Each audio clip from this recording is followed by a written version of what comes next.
on fire, a lot of sleepless nights. So, Of course you were. All you do is stay at home. yeah. So when Alex said, what kind of this and that, I said, this is all truth bombs in here. This is just straight up truth bombs in here. So I want y'all to help me out with this one because I want to try something. So, like the clock ticks, it goes tick, tick, tick, tick.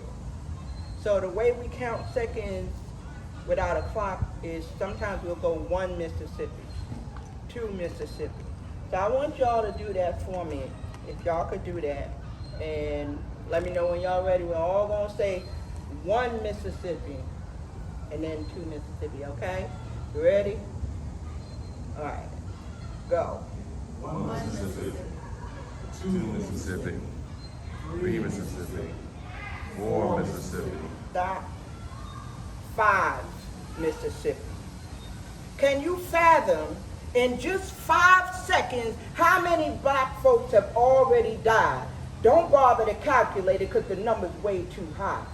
Yet some of y'all think it's okay to turn a blind eye until it's your mama that's on the news, crying and asking why.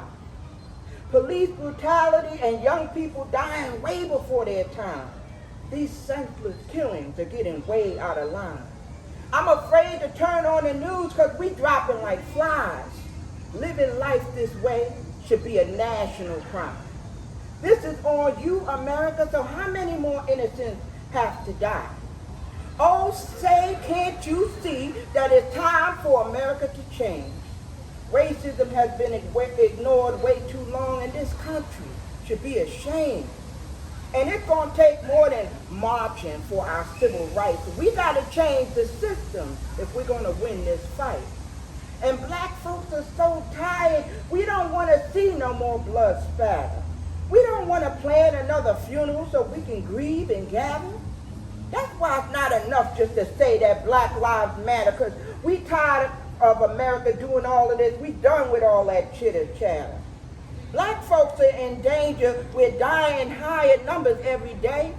It happens on the East Coast. It happens on the West Coast. It even happens in Hampton Roads, VA. It's heartbreaking to see young mothers who have to bury their seeds. Seems like every night on the news, we have to watch our children bleed. So black folks, we got to stick together against some of these ruthless enemies. They said a young man was killed last night and he was going to be the next all-star MVP. They said a woman was killed last week and she was just trying to get her degree. Now all I see on social media is a hashtag rest in peace. But let's get down to the real nitty gritty because some of these cops are running amok like it's Wild Wild West up in our city. Black citizens are the target and they take us out with no pity. Brutality goes viral on our cell phones while politicians on the news looking pretty. But when we protest to say that we want to save black lives, all they complain about is some stolen loot. Yet y'all don't say nothing about black folks asking the police not to shoot. And black folks know the deal. We know exactly what to do. If we get pulled over by the cops, we keep our hands on the wheel and we don't make a move. Although it makes me wonder why God didn't make our black skin bulletproof. We all want to see our children grow up, but it's hard for them to make long-term plans. Because a lot of them don't get to live their dreams if a cell phone is mistaken for a gun in their hand. Children are endangered. They're dying way too fast. Cops can't find a witness, but all we heard was the blast. And the trauma is all too common here. On these streets, black folks just disappear. We keep losing our people to violence and fear. We're dying in higher numbers year after year.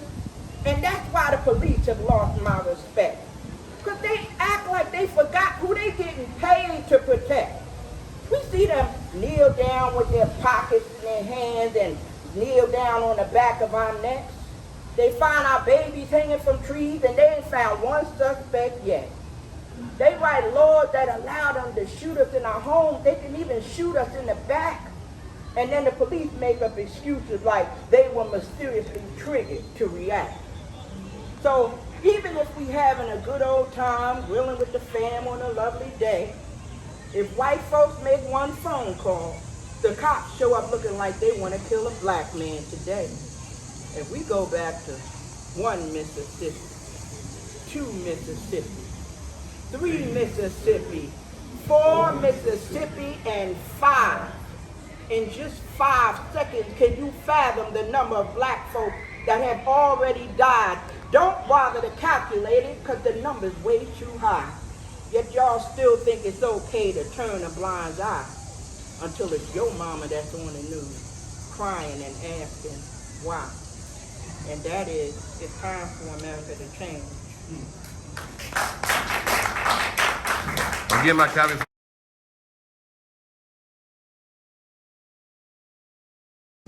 Who do you think taught you that? I said, who do you think taught you that? And who do you think made you feel like life would be so much better if you weren't so black? Like your blackness is somehow too black. Man, I can't even fathom that. So allow me to give you folks a quick recap, because I don't know about you, but I'm sick and tired of all that. That's why you gotta stay woke, or else you'll keep falling for the trap. Always keep your mind sharp. Don't get too comfortable and too lax. Remember the sound of the whip and the sting of the lash when we did what we had to do to keep our skin intact. And they still haven't told us where our 40 acres is at. You see, they were born with a silver spoon while we had to learn to adapt. But all that being said, I still wouldn't want to be nothing else but black. And as a matter of fact, I want to be blackety black, like the way I wish that mountain could come back and give me a power to the people's doubt. Because I know without a shadow of a doubt that it's a beautiful thing to be black. So who made you want to bleach your skin? Can't you see that our melanin is under attack? They're bewildered because our hair defies gravity and our skin glows in the sun like it's lit. Yeah, they fear what they don't understand. That's why we were separated when we came off those slave ships. Because they knew that the balance of power would quickly shift. And we know that black civilization was the beginning of everything. That's why we were born with the birthright of African queens and kings. And you can feel the power in our vernacular when we lift every voice and sing. Because if it wasn't for black voices, America never would have realized the dream of Dr. King. Now listen, I'm not saying that being black isn't hard, but you see, I know in my spirit that it's a gift from God. Why you think all them folks are trying to get that black card? But all jokes aside, we know the original people were regal and black. So put your crown on, family, and push your shoulders back, because I don't know where you fell off, but I came to get you on track. Listen. They wanted to erase our history so that our culture couldn't be found. They wanted to discard our principles along with the heritage of our crown. They told us Africans were uncivilized. Well, that was just a lie, truth be told. But they didn't tell you about King Mansa Musa, an African so rich he gave away bags of gold.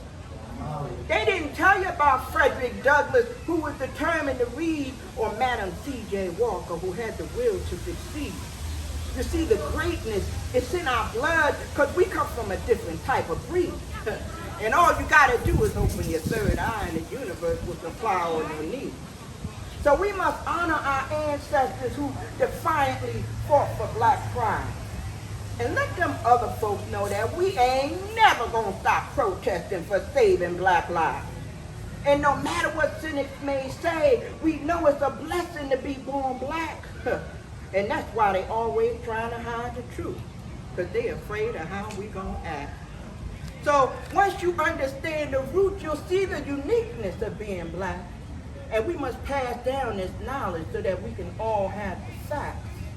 And we must tell them about the excellence of Black Wall Street and Rosa Parks who refuse to give up their seats. And appreciate our black writers who slayed this black ink so that you can have more black books that inspire you to think. So by any means necessary, we must keep our legacies intact. Realize that we are more than worthy because we are the noble descendants of Africa, to be exact. But before I drop this mic, let me give you folks this one last fact. Because if tomorrow was my last day on earth, and the Creator sent me back, my word is my bond. I wouldn't want to be nothing else but black. And that is nothing else but black. And that is The Dream and the Lie, which I published this year, but haven't really been able to get out and do much reading from the book, so I'm so excited to be able to read today. And where can we find the book? Amazon? Amazon, probably is going to be available in Walmart online soon, Barnes & Noble online soon. Most of my books are on those other websites as well. Okay, and, excellent. You can also find me on Instagram, Kween Yakini. Excellent. And if you follow me, I'll follow you back. And if you want a signed copy, you can get that through me. Excellent. So, and that's pretty much all I have today. Thank you so much for coming. Everyone give Queenie a round of applause, please. Thank you.